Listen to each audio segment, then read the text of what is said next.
I was really aggressive with my mixing, so there is a lot of air in the mix.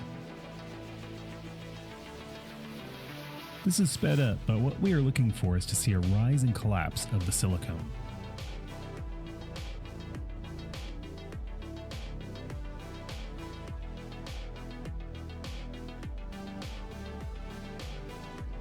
Then we're going to continue vacuuming until no more bubbles come out of the silicone.